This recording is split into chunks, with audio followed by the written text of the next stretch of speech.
ماشاءاللہ اللہ کی رضا بس بندوں سے پیار میں ہے۔ خوش آمدید، ایک بار پھر آپ کی خدمت میں حاضر۔ اب چلتے ہیں اس سیگمنٹ کی جانب جس میں علماء کرام ہمارے ساتھ ہوتے ہیں۔ ایک خاص موضوع ہوتا ہے، اس موضوع کے مطابق گفتگو، سوال جواب اور اچھی محفل سجتی ہے، علمی محفل ہوتی ہے۔ سیگمنٹ کا نام ہے عالم ٹائم۔ یا رسول اللہ کر دیں ہم غلاموں پہ کرم، آپ شاید ہیں خفا ہو جائے راضی۔ موضوع ہے آج آداب نکاح، اور ہمارے ساتھ ہیں آپ کے ہمارے ہم سب کے محترم و مکرم حضرت علامہ سید مظفر شاہ قادری صاحب۔ السلام علیکم شاہ صاحب۔ وعلیکم السلام۔ ان کے ساتھ ہیں ہمارے ایک بہت ہی پیارے آپ کے پسندیدہ حضرت علامہ مفتی محمد اسحاق مدنی صاحب، آپ کو بھی السلام علیکم۔ اور بائیں ہاتھ میں موجود ہیں ایک اور بہت ہی خوبصورت انداز میں گفتگو کرنے والے آپ کے ہمارے ہم سب کے محترم حضرت علامہ مفتی محمد شاہد مدنی صاحب، آپ کو بھی السلام علیکم۔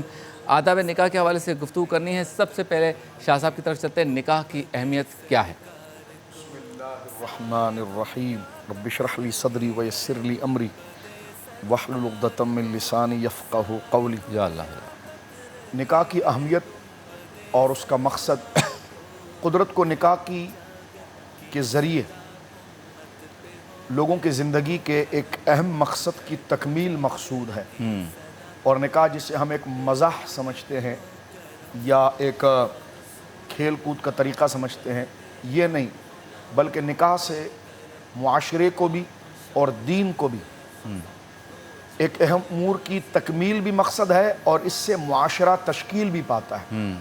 لہٰذا نکاح کے حوالے سے قرآن کریم فرقان حمید نے جہاں دیگر جگہ پر خطاب کیا ہے، وہیں اس کا فلسفہ اگر ہم دیکھیں تو قرآن کریم نے اس کی ضرورت کو بھی ذکر کیا کہ زُيِّنَ لِلنَّاسِ حُبُّ الشَّهَوَاتِ مِنَ النِّسَاءِ وَالْبَنِينَ إِلَى آخری، کہ اللہ رب العالمین جل وعلا نے چند بنیادی محبتیں سے انسان کی طبیعت کو مزین کیا ہے، یا ان چیزوں کی طرف انسان کو اٹریکٹ کیا ہے، یا ان چیزوں کو انسان کی طرف اٹریکٹ کیا ہے کہ کشش اللہ کہتا ہے ہم نے خود پیدا کی، زُيِّنَ لِلنَّاسِ، ہم نے خود اس کو کشش کے طور پر بنایا ہے انسان کے لیے، حب الشہوات من النساء والبنین،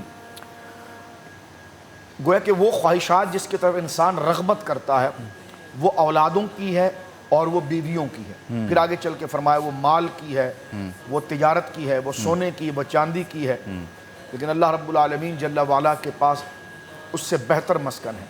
گویا کہ انسان کی فطرت پر اللہ رب العالمین جل وعلا نے یہ کلام فرمایا واہ، کہ انسان کی طبیعت کے اندر جو ہے وہ اولاد کی خواہش کو ودیت کر دیا گیا ہے، اس سے وہ فرار نہیں حاصل کر سکتا۔ صحیح۔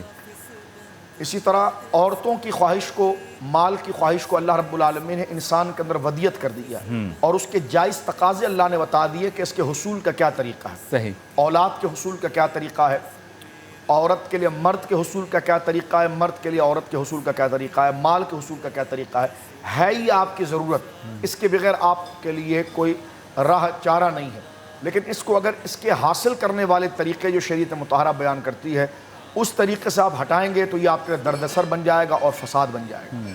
لہٰذا اس خواہش کی تکمیل کے لیے اللہ رب العالمین جل وعلا نے نکاح رکھا ہے۔ نکاح آپ کی فطرتی خواہش ہے، اور اس خواہش سے معاشرہ تشکیل پاتا ہے، اور اس سے مقصود جو ہے وہ اولاد ہے، وہ نیک اولاد جو اللہ کی امانت جو اللہ اس نکاح کے ذریعے آپ کو دے گا، اس کو معاشرے کے اندر اس کی اخلاقی اور سماجی اور فکری اور دینی تربیت کر کے آپ جب سماج کے حوالے کریں گے اس کو، تو وہ سماج کے اندر بدی کے مقابلے پر کھڑی ہونے والی ہوگی اور لوگوں کو خیر کی طرف لانے والی ہوگی۔ یہ پورا پروسیس گویا کہ نکاح کا ہے۔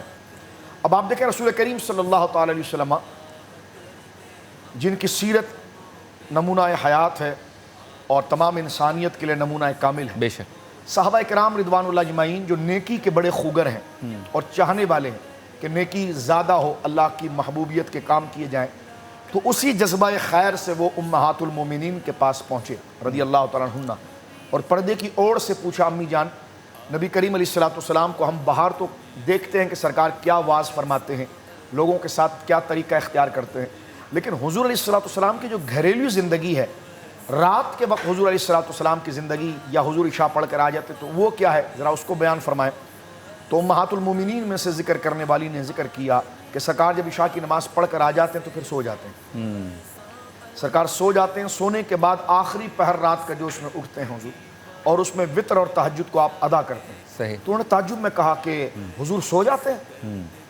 تو ہاں جی بالکل سو جاتے ہیں۔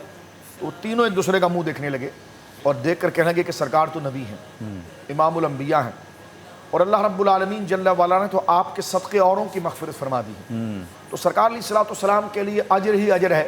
لیکن بھائی دیکھو ہم نے کوئی وقت ضائع نہیں کرنا ہے، کیونکہ ابھی شاگرد ہیں، دین سیکھ رہے ہیں، تو کہا ہم نے کوئی اب اپنے ذہن سے انالائز اور اجتہاد کرنا ہے کہ ہم نے کوئی وقت ضائع نہیں کرنا ہے، اور دروازے پر ہی کھڑے کو گفتگو وہ کر رہے ہیں۔ ایک نے دوسرے سے کہا، دوسرے تھے، انہوں نے کہا دیکھو اگر ہم رات کو سو جائیں گے تو عبادت کب کریں گے؟ تو ایک نے کہا بھائی میں تو نکاح نہیں کروں گا، کیونکہ نکاح کروں گا تو پھر بچے ہوں گے اور ان کے ساتھ شغل ہوگا، تو شغل میں جب سارا وقت چلا جائے گا تو پھر میں اللہ کو کبھی یاد کروں گا۔ اللہ اللہ۔ ایک نے کہا بھائی میں گھی نہیں کھاؤں گا اور میں پنیر نہیں کھاؤں گا، کیونکہ یہ کھاؤں گا تو بدن کے اندر حدت آئے گی، گرمی آئے گی، اور گرمی آئے گی تو پھر سستی آئے گی، اور سستی آئے گی تو پھر میں سوؤں گا، جب سو جاؤں گا تو پھر میں عبادت کیسے کروں گا؟ ایک نے کہا بھائی میں اس کو سوؤں گا نہیں، میں تو مصلی پر رہوں گا۔ یہ تینوں گفتگو کر رہے تھے تو سرکار تشریف لے آئے۔ واہ واہ واہ۔ سرکار کریم علیہ الصلوۃ والسلام نے ان تینوں کی بات سنی، اس کا خلاصہ یہ آپ نے فرمایا یہ ساری باتیں جو تم کر رہے ہو اللہ سے ڈر کر رہے ہو نا؟ کہنے لگے ہاں۔ تو فرما بتاؤ پھر اللہ سے تم زیادہ ڈرتے ہو یا میں ڈرتا ہوں؟ اللہ کو تم زیادہ جانتے ہو یا میں جانتا ہوں؟ کہنے لگے حضور وہ تو آپ ہی جانتے۔ تو حضور نے فرمایا کہ دیکھو میں نکاح بھی کرتا ہوں، میں گوشت بھی کھاتا ہوں، یہ چیزیں جو تم آپ کہتے ہو یہ بھی کھاتا ہوں، اور میں سوتا بھی ہوں اور عبادت بھی کرتا ہوں۔ اور فرمایا کہ النکاح من سنتی فمن لم یعمل بسنتی فلیس منی، کہ جس یہ نکاح میری سنت ہے، یہ میرا طریقہ ہے، اور جو اس طریقے کو چھوڑ دیتا ہے اور اس سے گویا کہ صرف نظر کرتا ہے اور مجرد زندگی گزارتا ہے، تنہا زندگی گزارنے کا سوچتا ہے، فلیس منی، وہ میرے طریقے پر نہیں ہے۔ اللہ۔ تو تینوں نے اس بات کو گویا کہ قبول کیا۔ تو یہ حضور سید عالم صلی اللہ علیہ وسلم نے یہاں سے درس دیا کہ تمہیں یہ کس نے کہہ دیا کہ بیوی کا ہونا اور بچوں کا ہونا اور یہ کھانا غیر عبادت ہے؟ فرمایا کہ دیکھو بیوی کے ساتھ یا بچوں کے ساتھ جو بندہ شغف کرتا ہے یہ بھی نیکیوں میں سے ایک نیکی ہے، واہ واہ واہ۔ ٹھیک ہے نا؟ آپ جو کھانا کھاتے ہیں اس لیے کھائیں کہ آپ کے بدن کے اندر طاقت اور قوت ہو اور تمام معاملات کو آپ اچھی طرح سے۔ پھر حضور نے فرمایا تمہاری روح کا تم پر حق ہے، تمہارے بدن کا تم پر حق ہے، تمہاری بیوی کا تم پر حق ہے، تمہارے جسم کا تم پر حق ہے، ان تمام حق کو تم نے ادا کرنا ہوگا، اور اس کو ادا کریں گے تو یہی حقوق تمہیں اللہ کی طرف آگے بڑھائیں گے۔ بہت خوب، آپ سے ملاقات ہوتی ہے مختصر سے بریک کے بعد۔ اللہ کی رضا بس بندوں